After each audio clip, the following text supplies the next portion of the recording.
귀신 들렸어. 저는 귀신 들린 것이 아니라 가면 우울증이에요.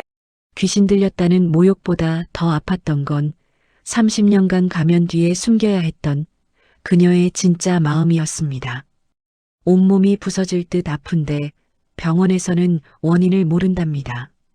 몸이 대신 비명을 지를 때까지 참아온 한명미 여사의 숨겨진 이야기, 지금 시작합니다. 명미는 달렸습니다. 뒤를 돌아볼 여유도, 터져나올 것 같은 심장을 달랠 틈도 없었습니다. 그저 살아야겠다는, 이 지옥 같은 소란에서 벗어나야겠다는 본능 하나가 명미의 야윈 다리를 움직이고 있었습니다.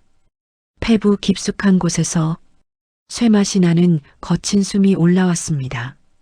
30년 세월, 핏덩이 같은 자식들 뒷바라지하느라 서슬 퍼런 시어머니와 무뚝뚝한 서방님 기세에 눌려 윗목처럼 차갑게 식어버린 줄 알았던 명미의 심장이 지금은 마치 고장난 보일러처럼 쿵쾅거리며 비명을 지르고 있었습니다.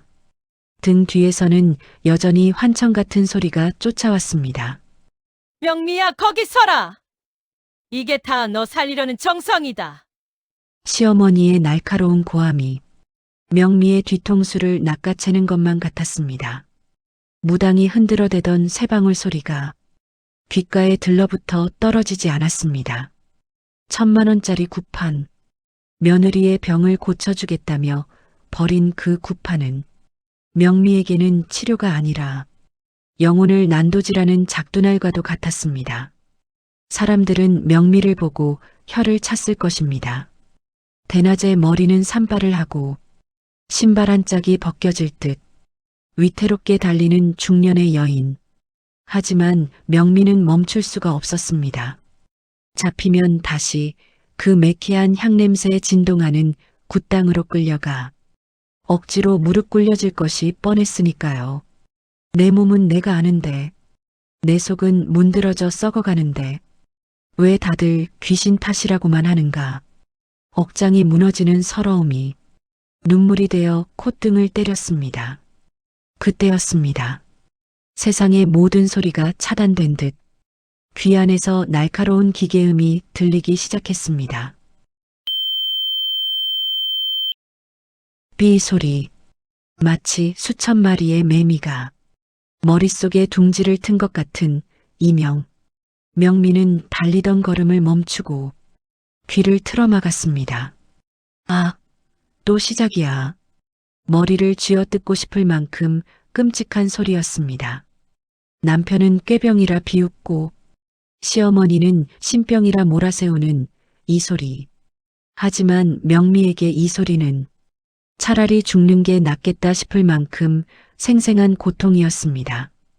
다리에 힘이 풀려 주저앉으려는 찰나 명미의 눈앞에 익숙한 건물이 들어왔습니다.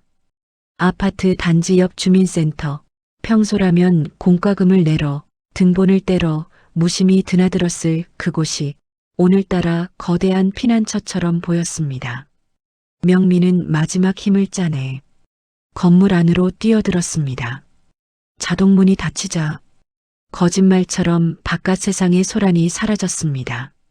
차가운 대리석 바닥의 냉기가 발바닥을 타고 올라왔지만 명미는 오히려 그 차가움에 안도했습니다.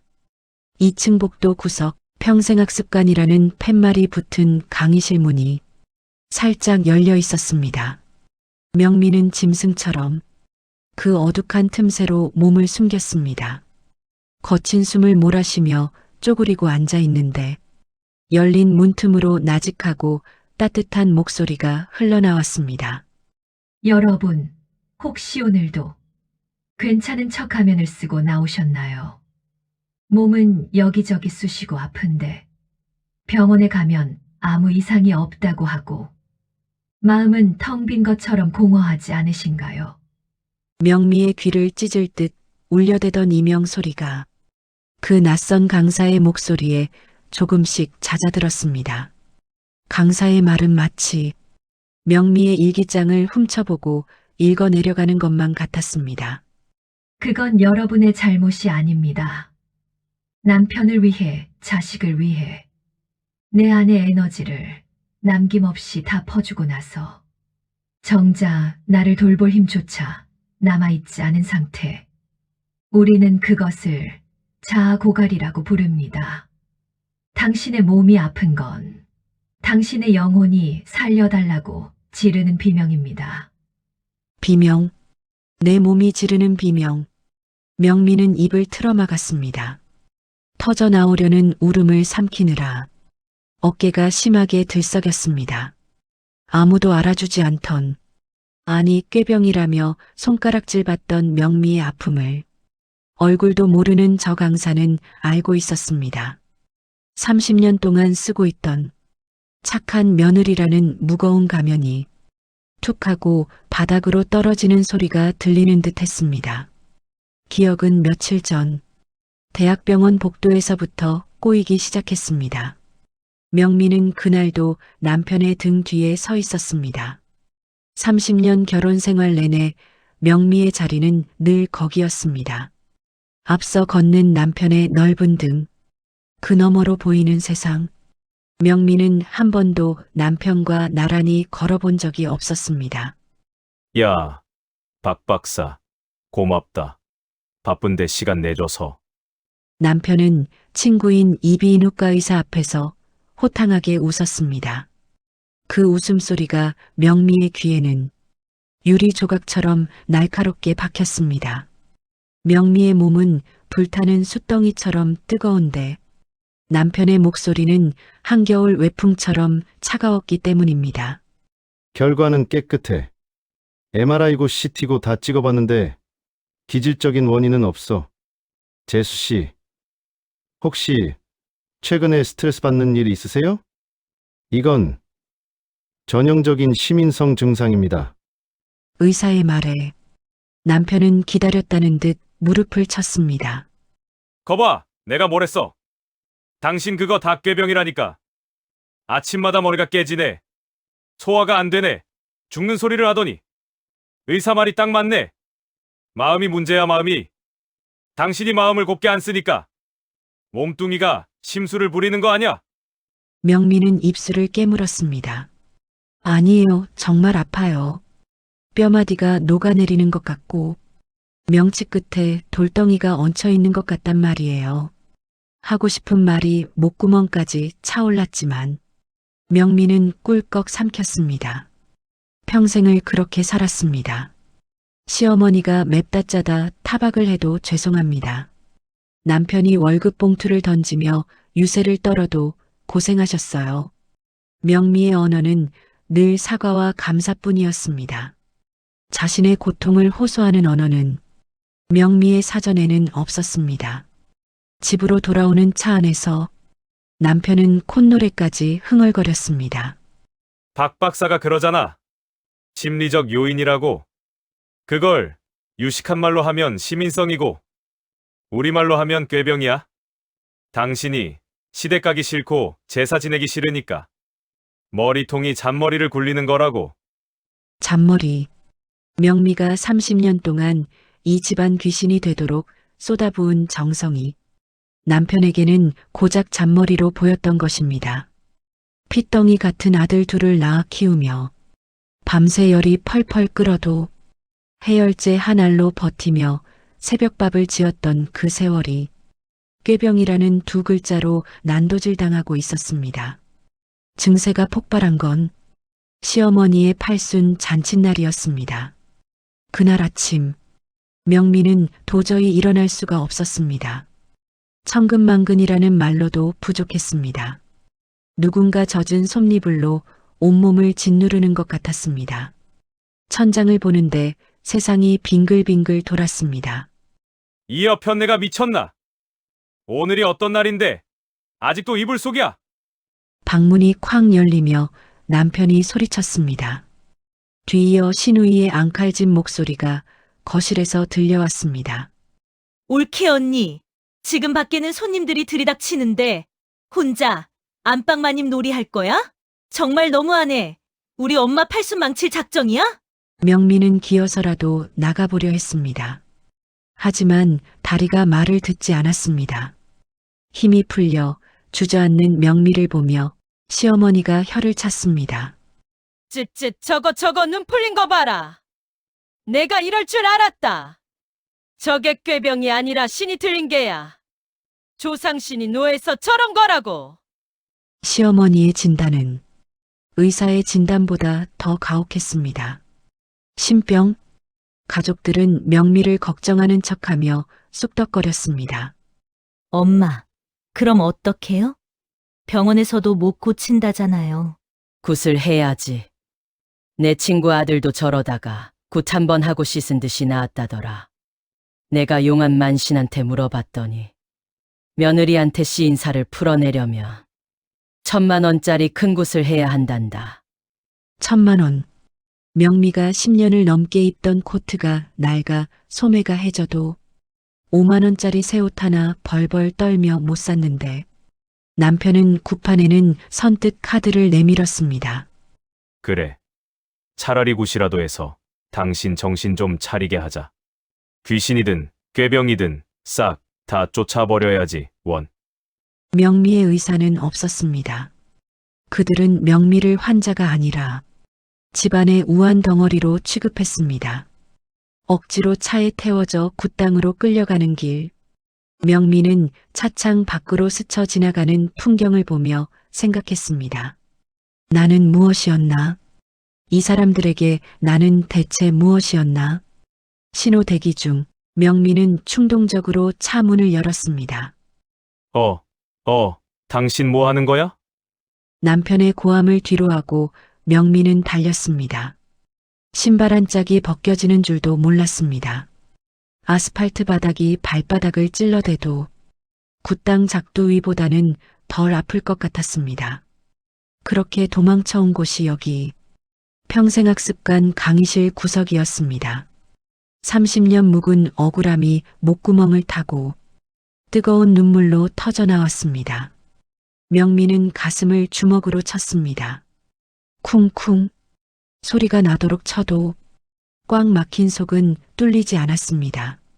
그런데 강사의 목소리가 그 단단한 옹벽 같은 가슴에 균열을 내기 시작했습니다.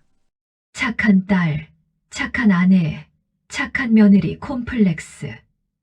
여러분은 평생 착하다는 칭찬을 듣기 위해 당신의 진짜 감정을 쓰레기통에 버리고 살았습니다.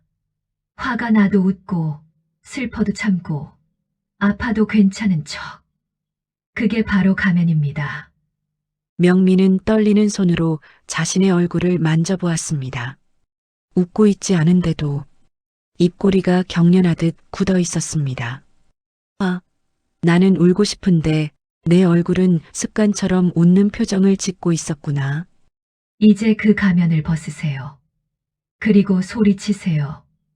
나 아프다고, 나 힘들다고, 나도 사람이라고. 명미의 입술이 파르르 떨렸습니다. 평생 한 번도 입 밖으로 내뱉지 못했던 말. 가슴속 깊은 곳, 윗목처럼 차가운 그곳에 유배 보내두었던 한명미라는 이름 석자가 꿈틀거리며 깨어나고 있었습니다. 강사의 목소리는 마치 명미의 속을 내시경으로 들여다보듯 정확하고 서늘했습니다. 가면 우울증이라 겉으로는 웃고 있지만 속은 울고 있는 상태입니다. 착한 사람 콤플렉스가 만든 마음의 감옥이지요. 우리의 뇌는 부정적인 감정을 억누를 때 막대한 에너지를 씁니다. 싫은데 좋은 척, 아픈데 괜찮은 척. 그렇게 수십 년을 버티니 마음의 연료가 바닥난 겁니다. 이것이 바로 자아 고갈 상태입니다. 연료가 없는 차가 굴러갈 수 없듯이 당신의 몸이 멈춰선 건 너무나 당연한 이치입니다. 강사는 칠판에 3가지 처방전을 썼습니다. 명미는 홀린 듯 그 글자들을 눈에 담았습니다. 첫 번째 단계, 가면 벗고 인정하기. 거울을 보고 소리내어 말하세요. 나는 지금 슬프다. 나는 지금 화가 난다. 내 감정을 있는 그대로 인정해 주는 것입니다. 두 번째 단계, 수동적 이기주의자가 되기. 남을 위한 에너지를 차단하고 오직 나를 위해 쓰세요. 맛있는 건 내가 먼저 먹고 좋은 옷은 내가 먼저 입으세요. 가족보다 나를 우선순위 1번에 두는 연습입니다. 세 번째 단계. 우아하게 거절하기. 거절은 상대방을 무시하는 게 아니라 나를 보호하는 울타리입니다. 죄책감 갖지 말고 단호하게 아니요, 힘들어요 라고 말하세요. 명미의 손이 떨렸습니다. 평생을 정반대로만 살았습니다. 감정은 숨기고 나는 꼴찌였으며 거절은 죽기보다 어려웠으니까요. 하지만 강사의 말은 단호했습니다. 이 세 가지를 실천하지 않으면 당신의 몸은 결국 당신을 공격할 것입니다. 명미는 눈을 감았습니다. 그리고 강사가 시키는 대로 가만히 자신의 가슴에 손을 얹었습니다. 첫 번째 실천 인정하기. 명미는 입술을 달싹이며 조그맣게 속삭였습니다. 나 너무 아파. 나 너무 억울해. 나 살고 싶어. 그 한마디를 내뱉는 순간 신기한 일이 벌어졌습니다. 명치를 꽉 막고 있던 돌덩이가 툭 하고 떨어져 나가는 느낌. 뜨거운 눈물이 볼을 타고 흐르는데 이상하게도 가슴은 시원했습니다. 두 번째 실천, 나를 1순위에 두기. 명미는 상상했습니다. 따뜻한 밥을 지어 가족들 밥그릇이 아닌 내 밥그릇에 제일 먼저 고봉밥을 푸는 상상을, 생선 가시 바른 살점은 내가 먼저 먹는 상상을, 그 상상만으로도 텅 비었던 아랫배에 따뜻한 기운이 차올랐습니다. 손가락 끝까지 피가 도는 찌릿한 감각. 이것이 바로 에너지였습니다. 마지막 세 번째 우아하게 거절하기. 싫어요. 안 할래요.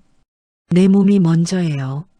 마음속으로 수십 번 거절하는 연습을 했습니다. 처음엔 죄책감에 가슴이 뛰었지만 반복할수록 어깨를 짓누르던 곰 한 마리가 내려가는 듯한 가벼움. 명미는 자리에서 벌떡 일어났습니다. 이명 소리가 사라졌습니다.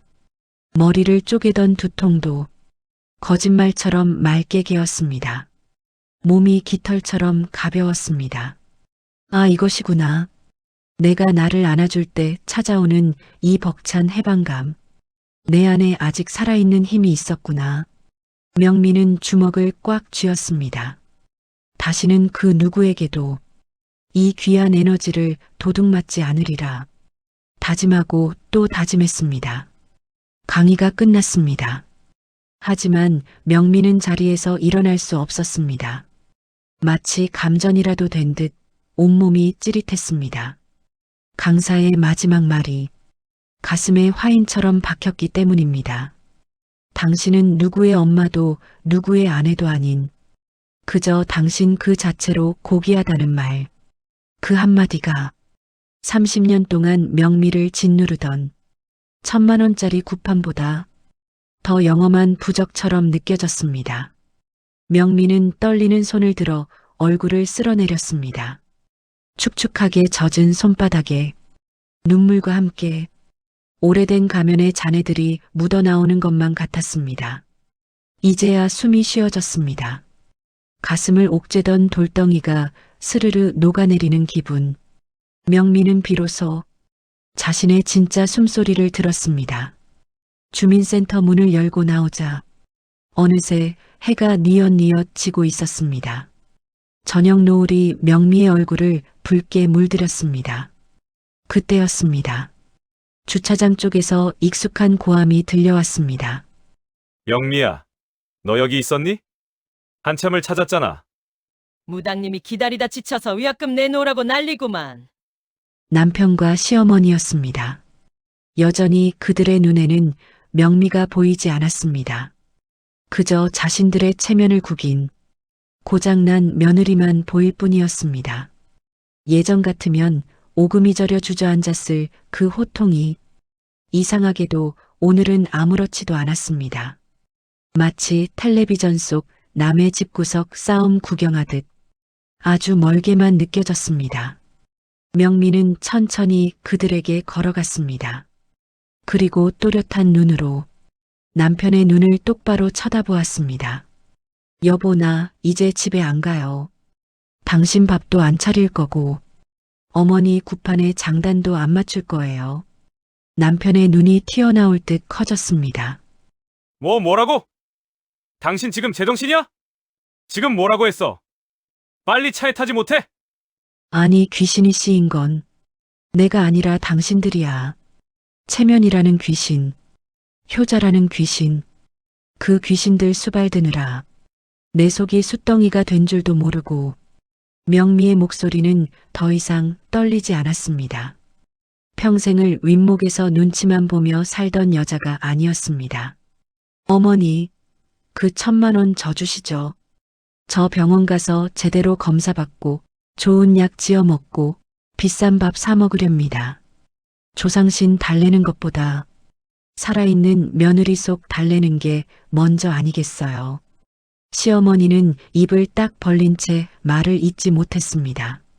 평생 순한 양인 줄 알았던 며느리의 서늘한 반란 앞에서 모자는 얼음이 되었습니다.